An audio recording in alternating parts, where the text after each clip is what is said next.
I've got a kind of bit of a strange one for you today, Nick. Yeah. So my sister-in-law and her husband were over at the weekend, and as all middle-class conversations gravitate to, we started discussing immigration and the small boats. And I think actually we were discussing it not because particularly they were hostile to immigration or the small boats, but because it's in the news so much. Yeah.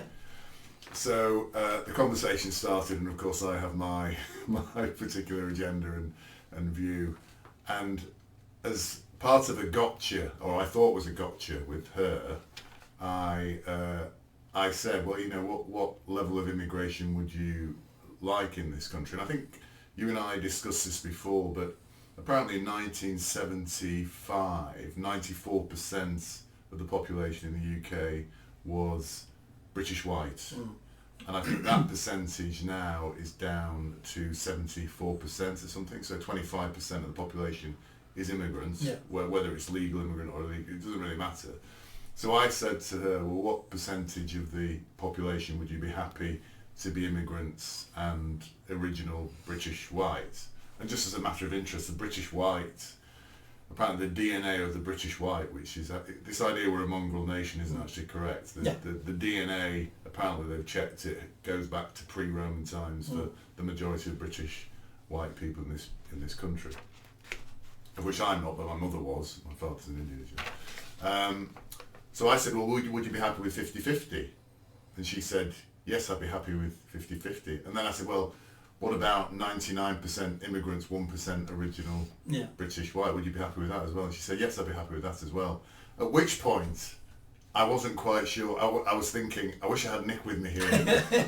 Because I couldn't really marshal a really good objection to what she was saying. Because she was saying, oh, you know, a homogeneous, lots of different cultures, lots of different restaurants of different things, all these things that immigrants bring to, and it was actually quite a good, not that she's you know, a skilled orator and anything like that, but it was actually, I couldn't actually find my argument to say that shouldn't be the case. So I thought, I know what, I made a note, I'll save this, and when I see Nick, I'll ask him the question, because actually it's a very valid question, isn't it?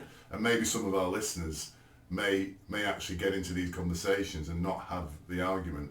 So I'm assuming there is an argument, but if there is an argument, I'd be very interested to hear your spin on this. So the fact she had answers for you means she was repeating everything she's ever heard of other people. So these are the sayings, the words that people use, such as diversity is great, look at all the restaurants we've got. Well, is that all you think immigrants are? Someone new to provide you with different tasting food.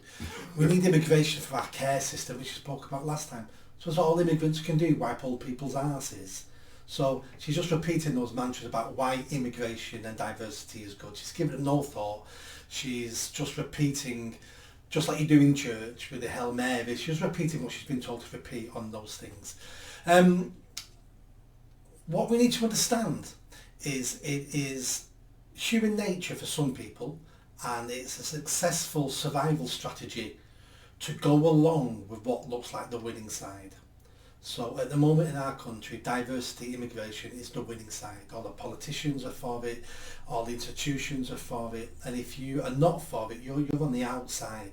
And the outside of any tribe, any ideology, any religion is a dangerous place to be. It's so dangerous that, let's give the Aztecs as an example.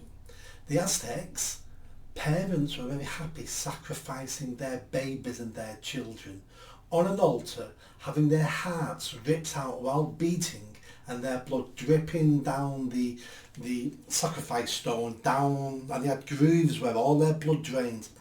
That was an honour for those parents to sacrifice their child. So just because you think you're on the winning side doesn't mean what you're doing and saying is morally right.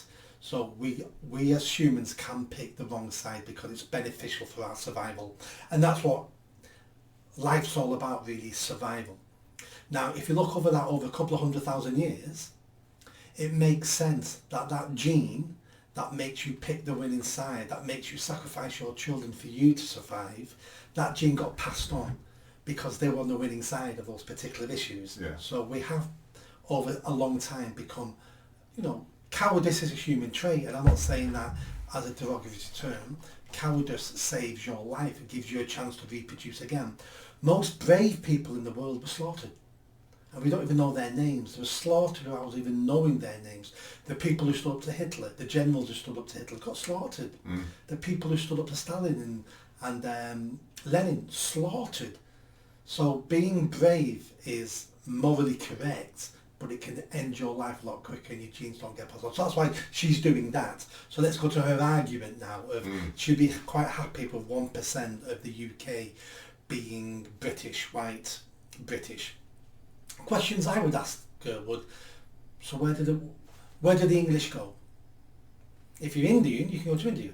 If you're African, go to Africa. If you're English and there's nowhere left in this island for you, where do you go if you're English or you're British? So basically, you're picking other people ahead of your own tribe. And this is definitely a female trait, more though to a male trait, because female are more compassionate, more empathetic, more we all need to get along together. And they've been traits that have generated over, again, millennia, because women were at home cooking and looking after children, making sure that the families living in a tribe are all getting along, because you wouldn't want confrontation in the little village you're living in. So women developed those skills. That's where they were important. Men were out hunting, doing those things. So this is definitely a female trait. Hence why woke and a lot of these things have expanded now since the 60s, because since the 60s we've introduced women into the workforce at higher and higher and higher numbers. Nothing wrong with that per se. But when you introduce certain people, certain cultures, certain ideas into new places, those ideas, those cultures, those ideologies will rub off in those new situations they find themselves in. So, in a nutshell, that relative of yours was, first of all, was making sure she couldn't be accused of being racist. So, it doesn't matter how little white Brits are here, I don't get in trouble for that. But I get in trouble if I put a number on immigration. So 50-50, well, you're still a racist. Okay, you're still a racist. What about 99-1? Well, we could go further than that because I don't want to be a racist. So that fear of that word and being on the wrong side is making her pick short-term benefits for her and her family of survival. But if you take a step back, the long-term benefits for her survival are being diminished. Right. But what is the argument against having, say, 50% immigrants and 50% British white? Is it just survival of the tribe? Yes. So... It's survival of the tribe, survival of culture. It's the survival of your way of life. So that's an interesting one, culture. I've heard that argument before. So I'm going to talk later about a guy called Peter Whittle, who you probably know. Yeah, I know Peter. New Culture, you probably know personally. New Culture Forum,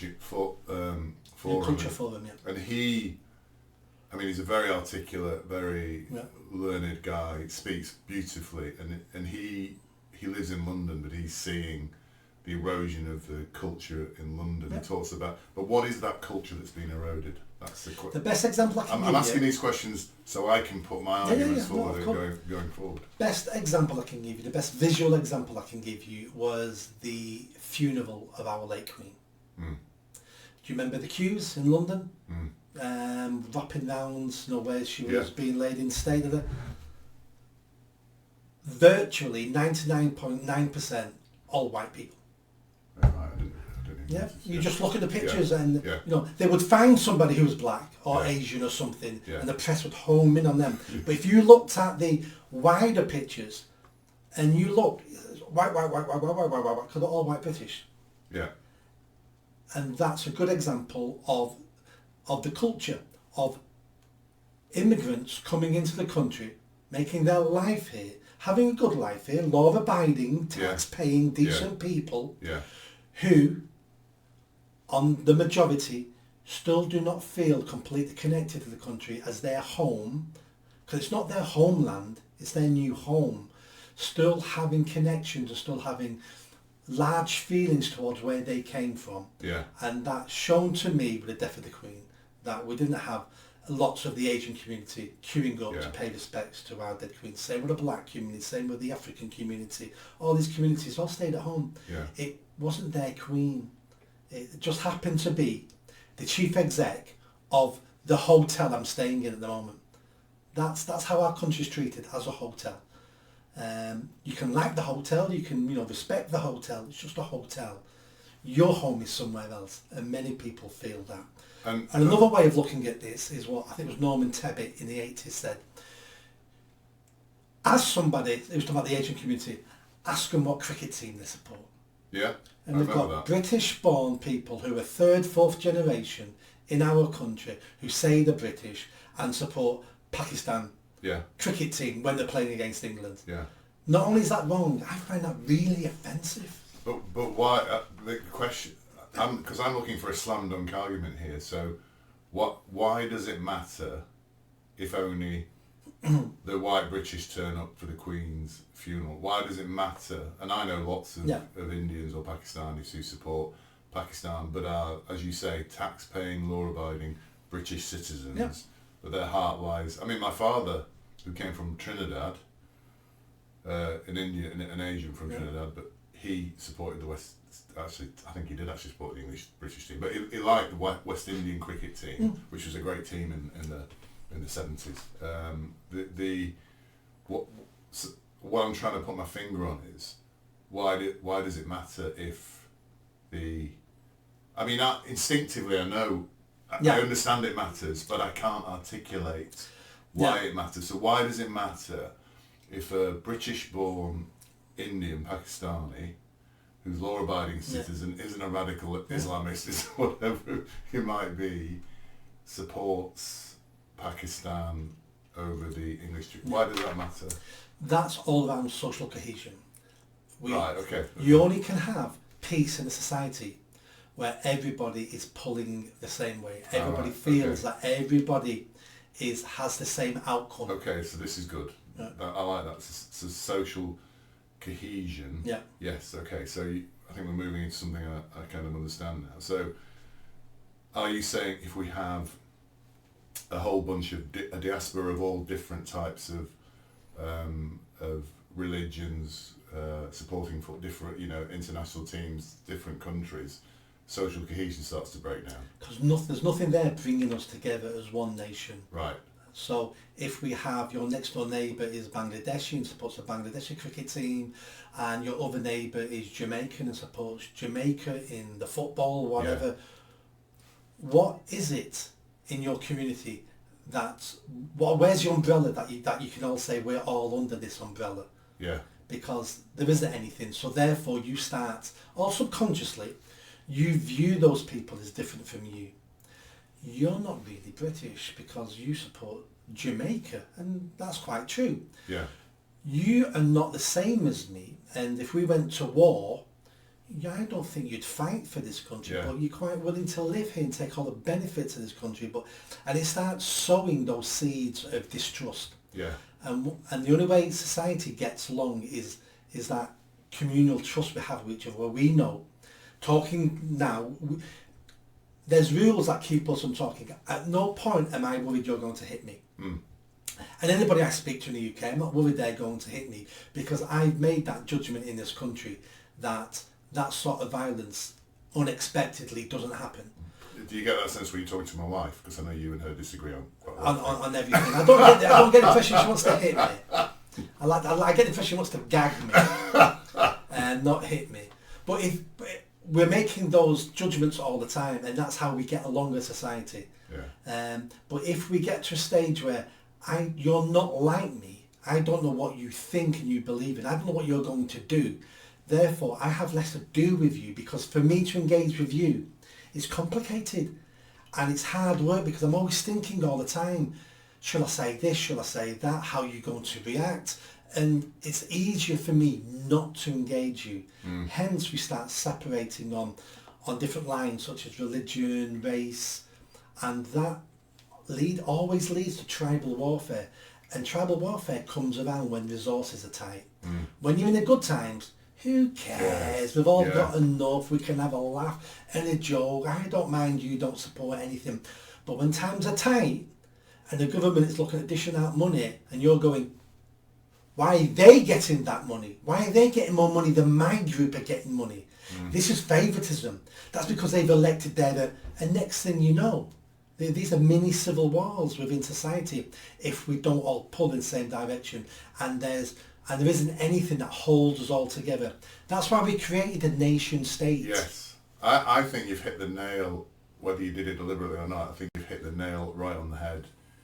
It's social cohesion and cultural cohesion, and the reason you need social cohesion and cultural cohesion is when you face an existential threat. Yes. So, for example, the Second World War, the social and cultural cohesion of Britain is what gave it the strength to fight the threat from Hitler and the other countries in Europe who are the Axis countries. And as you're saying this, I'm actually thinking what's happening now in London with the marches against Palestine, the anti-Israeli marches, all those things there. We've got a fractured society now, haven't we? Yeah. Where when even though the government is saying we're supporting Israel in this or whatever, you have masses of people out in the street. A lot of them, we believe, are Muslims or influenced by Islamist principles, and that is a manifestation of the high percentage of Muslims, Islamists in the country who want to take to the street. So in that situation, there is no social or cultural cohesion with the majority of the people in the UK, because the people who are out marching the streets, the pro-Palestinian marchers, have got a different agenda, haven't they, and a different belief system. So I think, and you made a very good point, when times are great, it doesn't matter. Yeah. But when times are tough, when you have to come together as a country, what happens then? Yeah. Because you're right, I think if there's a war now, I mean, we've got the Iran thing at the moment, haven't we, kicking off. If there was a war now, which I personally don't think there is going to be, but if there was a war, how many people would actually sign up to go and fight for this country? Well, we've had that all over the news just last week. Yes. And it's hardly any. Yeah. Because we've become an individualistic society, so we only care about ourselves. And also we live in a society now where we don't think the government cares about us. So if the government doesn't care about us, why would we fight for a country that doesn't care about us? And then we're also now deciding who's the goodie, who's the baddie. We're not even looking at national interest anymore now. It's like, for me, in my community, who's the goodie, who's the baddie in this? Oh, the British are the baddie. Well, you live here. Yeah. And yet you can still decide the British government are the baddies in this conflict. Yeah. And we know where that's going to lead to. And a good example, a real life example is, with Second World War, America, Japanese internment camps. Suddenly at war with Japan, what the Americans do, round up a couple of 100,000 Japanese, lock them up in concentration camps. Why? We don't trust any of you because you've got loyalties elsewhere. What are we going to do if there was ever a world war and we're on the opposite side of Pakistan? Opposite side of some of the African nations? You know, are we going to go around and lock them up in internment camps? Because that's a distinct possibility, because what do you do? That is a really good example. What do you do when you feel that part of your country isn't on your side as a fifth element, not fifth element, a fifth column? Fifth column, yeah. Oh, that's a really good example. I was watching a program about that the other day, about because they built them in the middle of kind of New York and places like that. The actual camps where all the Japanese, and I'm sure most of the Japanese were perfectly law-abiding American citizens, but they just didn't want to take the risk, did they? Yeah, that's a really good example. I think that to me is a good argument. Social cohesion, cultural cohesion. If you don't have that at times of danger, at times of stress, existential threat times, you've got a problem, haven't you? If you like that video, don't forget to subscribe to the channel, hit that notification bell and comment. And if you like what I'm saying about running for Mayor of Greater Manchester, then stick around. Tell your family, tell your friends. The only way I'm going to have a chance of winning is a grassroots movement. So be part of that movement and hit that bell. Thanks.